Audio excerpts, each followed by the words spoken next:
സുബഹി നമസ്കാരത്തിൽ പകൽ സമയത്ത് ഡ്യൂട്ടി ഏൽപ്പിക്കപ്പെട്ട റബ്ബിന്റെ മലക്കുകളും രാത്രി സമയത്ത് ഡ്യൂട്ടി ഏൽപ്പിക്കപ്പെട്ട റബ്ബിന്റെ മലക്കുകളും ഒന്നിച്ച് ജമാഅത്തുകളിൽ പള്ളികളിൽ പങ്കെടുക്കുന്ന നേരമാണത്.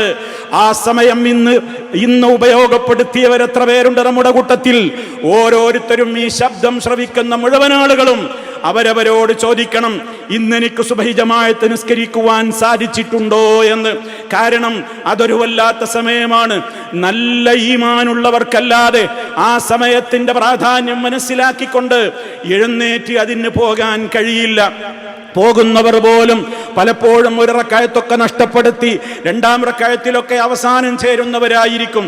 സുബഹിക്ക് മുമ്പേ എഴുന്നേറ്റ് അതിനെ പ്രതീക്ഷിച്ച് ഉളുവോടുകൂടെ കാത്തിരുന്ന് ആ ബാങ്ക് വിളി കേട്ട് അതിന് മറുപടിയും പറഞ്ഞ് ഫജ്റിന്റെ 2 റക്അത്ത് നിസ്കാരമെന്ന്, ആ പ്രത്യേക പുണ്യമുള്ള നിസ്കാരമെന്ന് വിശേഷിപ്പിക്കപ്പെട്ട ആ നിസ്കാരവും നിർവഹിച്ച് ജമാഅത്തിന് സാധിക്കുമെങ്കിൽ ഒന്നാമത്തെ സഫിൽ തന്നെ എത്തി.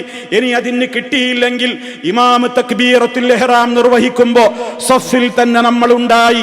അങ്ങനെ സമ്പൂർണമായ നിലക്ക് സുബഹി ഒരാൾക്ക് നിസ്കാരത്തിൽ ജമാഅത്തായി പങ്കെടുക്കുവാൻ ഒരു പുരുഷന് സാധിക്കുന്നുവെങ്കിൽ സ്ത്രീകൾക്കാവട്ടെ അവരുടെ വീട്ടിലും യഥാസമയം അത് നിർവഹിക്കുവാൻ സാധിക്കുമെങ്കിൽ